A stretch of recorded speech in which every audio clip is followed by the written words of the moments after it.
नमस्कार मंडळी, पुन्हा एकदा आपल्या नवीन एका व्हिडिओमध्ये नेहमीप्रमाणेच आपल्या यश अँड मॉम चॅनलवरती तुम्हा सगळ्यांचं अगदी खूप मनापासून स्वागत करते। आज आपण बनवतोय पोहा लाडू। अगदी गुळ पोहे लाडू म्हणू शकता किंवा तहानभूक लाडू म्हणू शकता। आणि तुम्ही आता बघितलंच, अगदी ओठाणी सुद्धा खाऊ शकेल, म्हणजे अगदी मऊसूत पेढ्यासारखे इथे आपण तोडून सुद्धा दाखवलं मी तुम्हाला। एवढे सुंदर इथे लाडू, काहीच वेळ न घालवता कमी वेळेमध्ये आणि म्हणाल तर अतिशय पौष्टिक असे हे लाडू मधल्या वेळेत खाण्यासाठी का होईना किंवा अगदी सकाळच्या वेळी जरी हा पौष्टिक लाडू तुम्ही एखादा खाल्ला तर पूर्ण जेवेपर्यंत अगदी भूक लागणार नाही किंवा तहानसुद्धा लागणार नाही, असे हे तहानभूक लाडू आज आपण इथे बनवतोय। तर बघा, रेसिपी कुठे स्किप करू नका, रेसिपी सुंदर आहे, शिवाय पाकाचं टेन्शन नाही, पाकसुद्धा बनवण्याची गरज नाही, त्यामुळे इथे आपला हा लाडू अजिबात बिघडणार नाही। तर रेसिपीला सुरुवात करूयात। तर इथे बघा, आपल्याला शेंगदाणे लागणार आहेत आणि पोहे लागणार आहेत। तर इथे आता बघा, आपल्याला इथे 2 कपाच्या मापाने 2 कप इथे पोहे घेतलेत, छान चाळून निवडून घेतलेले आहेत। आपल्याला काय करायचं आहे, हे जे पोहे आहेत ते छान कढईमध्ये अगदी मीडियम फ्लेमवरती छान भाजून घ्यायचे आहेत। फक्त आपल्याला हे कुरकुरीत करून घ्यायचे आहेत, भाजून घ्यायचे, म्हणजे इथे आपल्याला कलर वगैरे चेंज करायचा नाही किंवा अगदी जास्त वेळसुद्धा भाजायची गरज नाही, फक्त कुरकुरीत झाले तर इथे काढून घ्यायचे आहेत। तर इथे छान कुरकुरीत झाले होते, काढूनसुद्धा घेतले। त्याच्यानंतर आता इथे आपण त्याच वाटीने किंवा त्याच कपाने, वाटी किंवा कपाचं माप सेट करू शकता तुम्ही, त्याच कपाच्या मापाने 1 कप आपण शेंगदाणे घेतलेत। हे शेंगदाणेसुद्धा मी इथे भाजून घेतलेले आहेत, अगदी साल तडकेपर्यंत छान भाजून घ्यायचे, म्हणजे अगदी हे वाटतानासुद्धा बघा खूप छान बारीक अगदी वाटलं जातं सगळ्या गोष्टी। तर आता हे सगळे दोन्ही जिन्नस आपण छान थंड करायला ठेवून दिले। त्याच्यानंतर या कपाच्याच मापाने बघू शकता, इथे मी 2 कप नारळाचा खीस घेतलेला आहे किंवा अगदी किसून घेतलेला आहे किंवा मिक्सरमधून बारीकसुद्धा तुम्ही करून घेऊ शकता। इथे मी मिक्सरमधून बारीकच करून घेतलेलं आहे खोबरं। आता इथं मी सुकं खोबरंच वापरलेलं आहे, आवर्जून तुम्ही सुकं खोबरंच वापरा, म्हणजे कसं अगदी हा पदार्थ 1-2 महिनेसुद्धा छान टिकू शकतो। आणि अतिशय सुंदर आपल्याला हे अगदी खरपूस भाजून घ्यायचं आहे, हे सुद्धा छान कलर चेंज होईपर्यंत खरपूस भाजून घ्यायचं, म्हणजे कसं जास्त दिवस हा पदार्थ टिकण्यास मदत होते आणि अगदी वाटतानासुद्धा छान पद्धतीने मऊसूत वाटलं जातं। तर आता कलरसुद्धा चेंज झाला आहे, मस्त भाजून घेतलेलं आहे, ते सुद्धा आपण इथे खोबरं काढून घेऊया। सगळे जिन्नस थंड करायला ठेवून द्यायचे आहेत। तर आता बघा, आपल्याला पुढे काय करायचं ते मी सांगते तुम्हाला। इथे आता तुमच्याकडे जर ड्रायफ्रूट असतील तर नक्कीच तुम्ही याच्यामध्ये ड्रायफ्रूट घालू शकता। थोडेसे गरम करून घ्यायचे, कधी कधी मऊ पडलेले असतात तर त्याच्यामुळे वाटताना बघा बऱ्यापैकी छान असं बारीक वाटलं जात नाही, तर थोडेसे गरम करून घ्यायचे, म्हणजे छान अगदी कडक होतात आणि कडक झाले की पटकन वाटलंसुद्धा जातं। तर इथे जवळजवळ 10 ते 12 बदाम घेतलेले आहेत आणि इथे 5 ते 6 काजू घेतलेले आहेत। तुमच्याकडे जर अजून काही असतील ड्रायफ्रूट, मखाणा असेल किंवा तुमच्याकडे मगज बी वगैरे या सगळ्या गोष्टी असतील, जेवढं पण काही असेल तुमच्याकडे ड्रायफ्रूट, तर तुम्ही इथे घालू शकता किंवा नाही घातलं तरीही चालेल। सगळे जिन्नस छान थंड करून घेतलेले आहेत। आता आपल्याला बघा, इथे मिक्सरच्या भांड्यामध्ये एक एक करून आपल्याला सगळं वाटून घ्यायचं आहे। आता परत आपल्याला गॅसकडे जाण्याची अजिबात गरज नाही। आता इथे बघा, शेंगदाणे आणि जे आपण ड्रायफ्रूट घेतले होते तर ते छान मिक्सरमधून असे मस्त बारीक वाटून घेतलेले आहेत।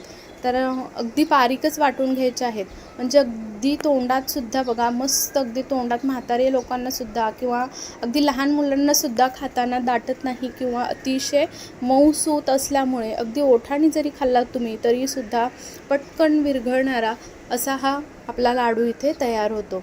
आणि जेव्हा लाडू वळतो तेव्हासुद्धा छान असं त्याला बाइंडिंग येतं मस्त असं, त्यामुळे अगदी छान बारीकच वाटून घ्यायचं आहे। पोहेसुद्धा छान अगदी रवाळ, थोडेसे रवाळ ठेवायचे, बाकीचे अगदी पिठासारखं छान वाटून घ्यायचं, म्हणजे कसं अगदी बारीक रवा असतो त्याच्यापेक्षा सुद्धा बारीक वाटायचं आहे, म्हणजे थोडंसं रवाळ आपलं राहिलं तरीसुद्धा बघा खूप छान लागतात। थोडंसं दाताखाली रवाळपणा आला की मस्त लागतं। बाकीचे सगळे जिन्नस मस्त वाटून घेतलेले आहेत। आता आपल्याला जे राहिलेले पोहे होते ते आणि शेंगदाण्याचं जे आपण वाटून घेतलेलं होतं सॉरी, आपण जे खोबरं वाटून घेतलं होतं ते, आणि इथे आता मी त्याच कपाच्या मापाने बघा 2 कप गूळ किसून घेतलेला आहे. तर हा 2 कप गूळ आपल्याला याच्यामध्ये घालण्यासाठी लागणार आहे. आणि गूळ घातला आहे त्यामुळे अतिशय पौष्टिक आहे, अगदी डायबिटीसवालेसुद्धा खाऊ शकतात. तर इथे अजिबात साखर वापरायची गरज नाही, किंवा तुम्हाला साखर गूळ वापरायचंच नसेल तर तुम्ही इथे खजूरसुद्धा वापरू शकता बरं का. खजूराने सुद्धा गोडपणा येतो पदार्थाला, आणि अजिबात इथे गूळ किंवा साखर वापरण्याची गरज नाही. गुळाने सुद्धा खायला खूपच अगदी चविष्ट तयार होतात, खजूराने सुद्धा होतात, पण माझ्याकडे इथे गूळ होता तर गुळानेच मी आज इथे बनवलेले आहेत. खूप सुंदर लागतात. नक्कीच तुम्ही बघा. आता याच्यामध्ये आपण राहिलेलं सुद्धा खोबरं जे होतं तर ते सगळं घालून घेतलेलं आहे. आणि थोडंसं त्याच्यामधील बघा अगदी जे पोह्याचं होतं वाटून घेतलेलं ते सुद्धा छान अगदी त्याच्यामध्ये मिक्स करून घेतलं. म्हणजे अगदी वाटतानासुद्धा नुसतं जर गूळ असेल जास्त तर दाटणार नाही, त्यासाठी गूळ आणि थोडेसे खोबरं आणि पोह्याचा 1-2 चमचे त्याच्यातील मिक्स करून घेतला आणि छान सगळं वाटून घेतलेलं आहे. तर आता ही लास्टची बॅच आहे ती सुद्धा याच पद्धतीने वाटून घ्यायची. तोपर्यंत तुम्ही मला सांगा, आपल्या चॅनलला सबस्क्राईब केलं की नाही? केलं असेल तर ठीक आहे, नसेल केलं तर व्हिडिओ कोणत्याही क्षणी थोडा जरी आवडला असेल तर नक्की व्हिडिओला एक लाईक करा, चॅनलला सबस्क्राईब करा आणि त्याच्या पुढील बेल घंटी दाबा. म्हणजे माझे येणारे छान छान व्हिडिओ तुम्हाला रोज पाहायला भेटतील आणि त्याचं नोटिफिकेशन सगळ्यात पहिल्यांदा तुमच्यापर्यंत येईल.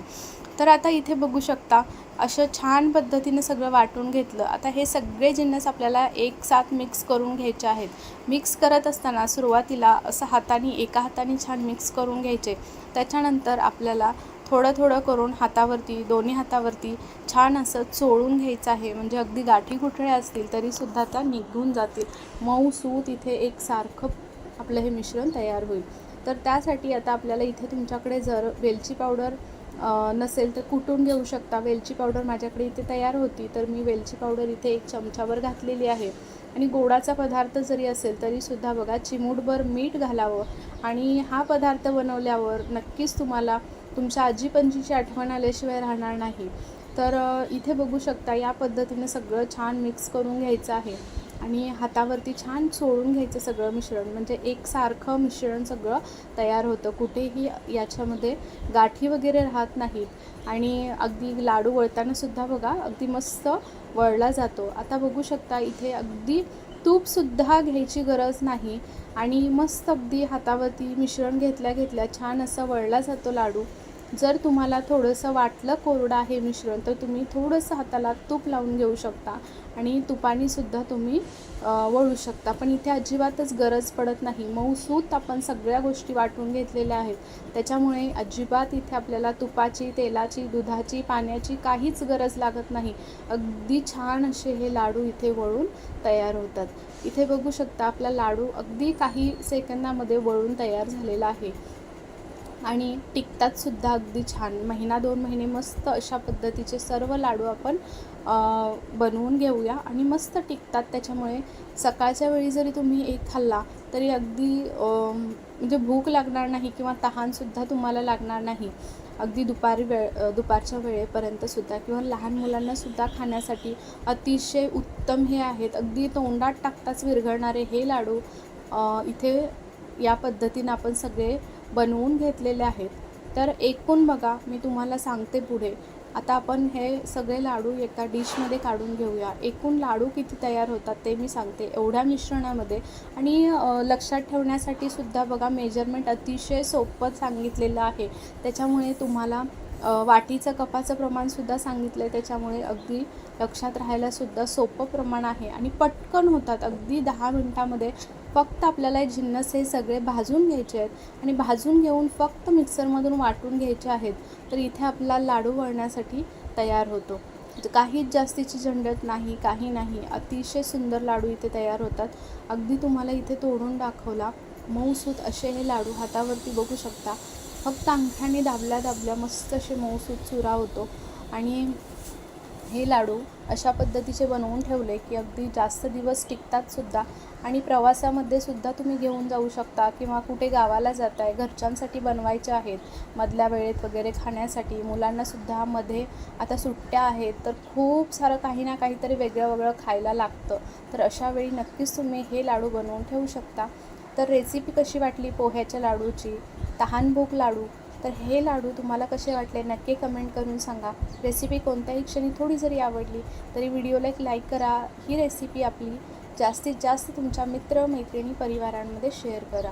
आशा करत्याची रेसिपी आवडली असेल आणि माझे संपूर्ण व्हिडिओ तुम्ही शेवटपर्यंत पाहता त्याबद्दल खरंच खूप मनापासून धन्यवाद. आणि हो चला उद्या पुन्हा भेटू अशा छान रेसिपीसोबत. तोपर्यंत बाय बाय.